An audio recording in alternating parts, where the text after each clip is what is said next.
This is game one against Markslack. Okay, so not much to decide here. Windweaver, Stormweaver rather, is better than basically anything else. Yeah, well, I drew both of my Stormweavers. That's pretty much a start that I can always get behind.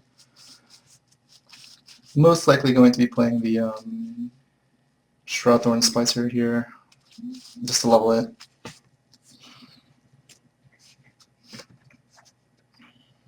So, not terribly interested in dealing extra damage to the Soothsayer Hermit. It's not that big of a deal, so I'm probably just going to ping the Bruiser here, play the Splicer first to make sure it doesn't go into the same lane as the Hermit, and then play the other Stormweaver in another lane.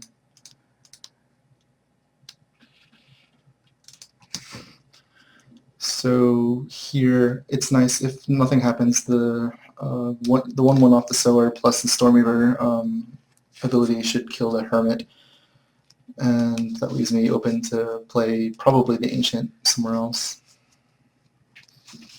I really do like leveling Weirwood Rangers, but there's really no reason not to play a 7/7 if I have the opportunity to do so.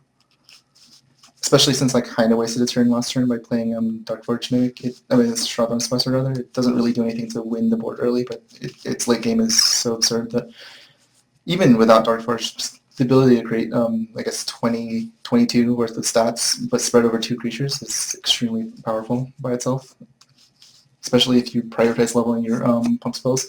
Unfortunately, we didn't actually see any Ursine Strengths. Well, that's ironic. He scooted his Nargeth Bruiser from the Shroudthorn Splicer to the Darkforge Mimic.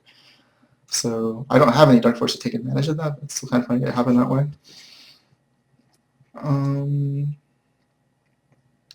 Here, Hammerfang's kind of annoying to deal with. There's not really much I can do about that though, so probably just going to do the original play.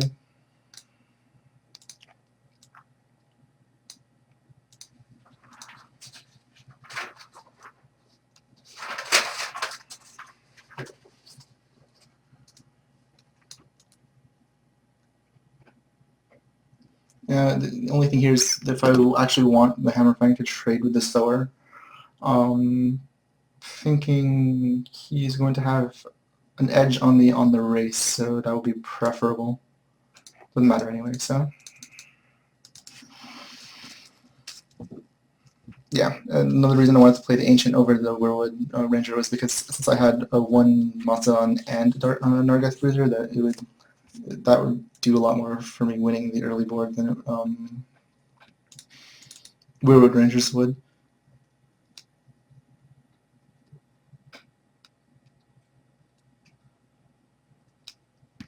So, okay, he's twin strength that. Yeah, the nice thing about actual play here. I was gonna say the nice thing about the Nargeth Bruiser is that it could actually like save whatever creature I put it in front of Hammerfang for. I think that was English. Fortunately, that's no longer the case. And that Rhinic Ambusher is going to be a pain in the ass later, so I think the play here is probably going to play the Shaman here in hopes of getting the Sower into the Hammerfang lane so I can Frost Shatter Strike the Ambusher to get it to be a little bit smaller. I guess there's merit to... Normally the play would probably be to Frost Shatter Strike the Lizard Shaman and then Blood Boon something, but I can't win the race at this point. His start was too aggressive. So probably going to put the Shaman here. That was actually not the worst. So I have options. I could either Blood Boon, just normal Blood Boon, the Ancient, to get it to be a 10 power creature to survive the combat against the Thranic Ambusher. Or Frost Shatter Strike. Yeah, Frost Shatter Strike doesn't actually do too much here. I guess the deciding factor here is whether I want to level the Frost Shatter Strike or the Blood Boon. Blood Boon doesn't scale well into rank 2, it scales well into rank 3, and I don't have that many pump effects. the same time, Frost Shadow Strike does deal better against aggression than Bloodboon does, and he is much more aggressive right now than I am. Unfortunately, Frost Shattering Hammerfang does almost nothing, so I think I'm actually going to spare the damage on my Blizzard Shaman by Frost Shattering that and putting the rest onto the Swamp Moss Ancient. That way I have one more creature that can move Hammerfang to actually kill it next turn if I have to. And this way, by leveling Frost Shadow Strike, I have another answer to deal with Hammerfang. I didn't draw it, but that was the intent. So what happens.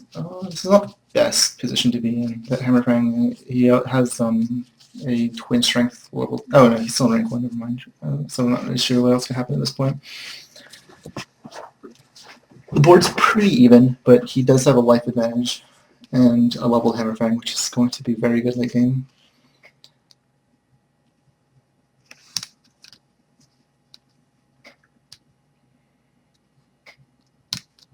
He's going to level the Nargath Bruiser. I mean, he's going to pump the Nargath Bruiser to get survive combat.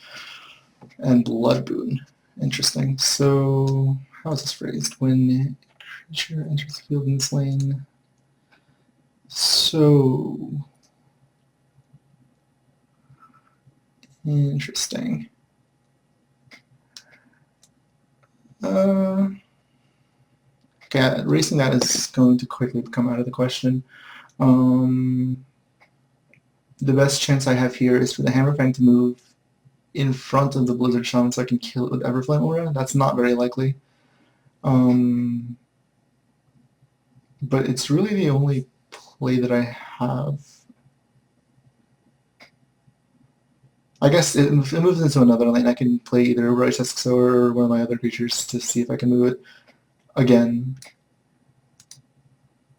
Yeah, so in that case, I can't really afford to take 26, obviously. So I think post-combat, I'll let it swing once, then play my Bright Tusksaur to get it to move one more time. And I'd rather it hit the Bright Tusksaur than the 1/1. Yeah. So this way it'll go down to 7, which is a lot more manageable of a number, provided it doesn't pump it again. The Frost Shadow Strike that I drew will be enough to deal with it. Luckily it didn't move in front of the Seedling, otherwise it would be even more of a headache to deal with. I'd have to actually use 2 cards to deal with it versus just half of 1 right now. So let's see, if he has Twin Strength 2, that's enough to trade with the Sower, not to actually get the Bruiser to survive. So he does do it that way.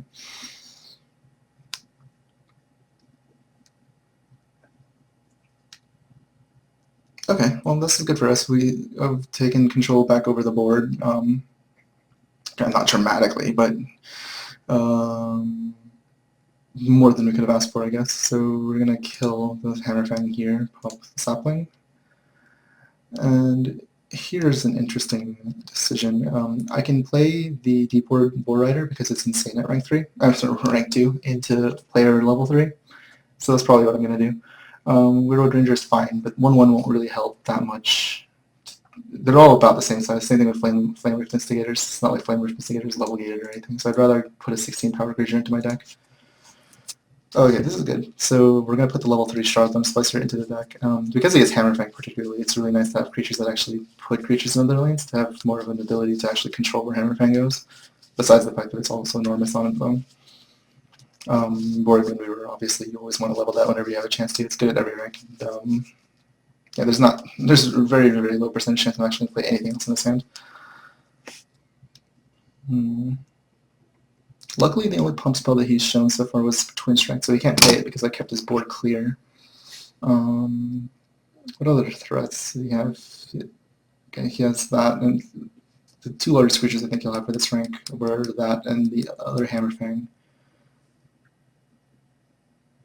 So in this case,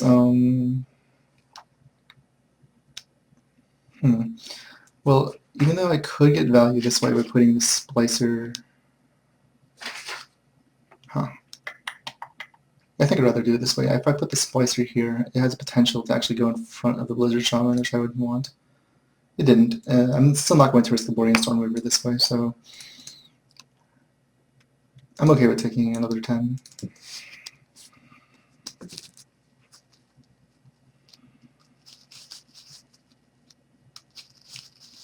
And honestly, I don't care if he uses another card to save the Bruiser, because it's most likely going to die anyway. It's not like it's really going to stick any board control there. And I don't even care about Twin Strength at this point, since I have the power in my hand plus Stormweaver to actually deal with it.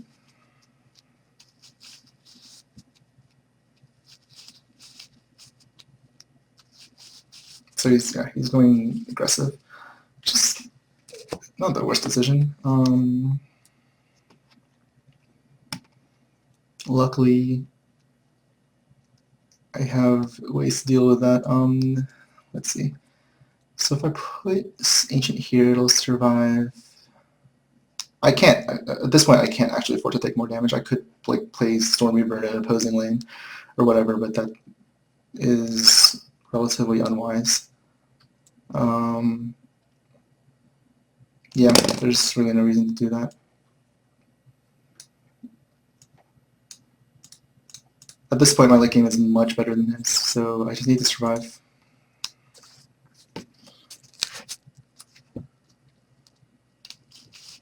I drew the level 3 Splicer, and I believe I have 2 Stormweavers, and Frost Shatter, and Sower. Yeah, my level 3 cards are quite good, so I just need to survive it out. I can grind them out at this point. Because I have the level 3 Splicer and a level 3 Bright Tusk Sower, his level Dynamic Ambushers are significantly worse.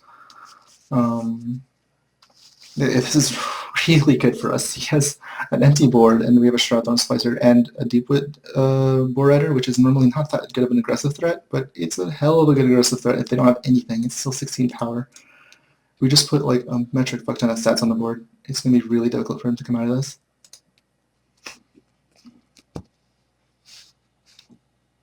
He got a little bit level screwed too, so normally sucks, but yeah, happens to everyone.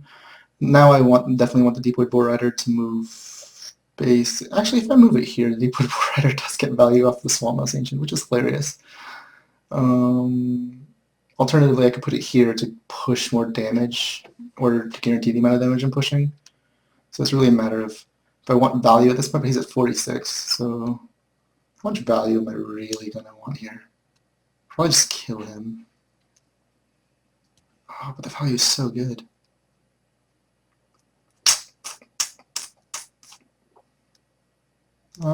If even the Deepwood Boar Rider moves, then I'll have to put the Borean Stormweaver there. And since he has leveled Frost Shatter Strikes, I think it's actually more advantageous for me to go for killing off his creatures than this to push life total.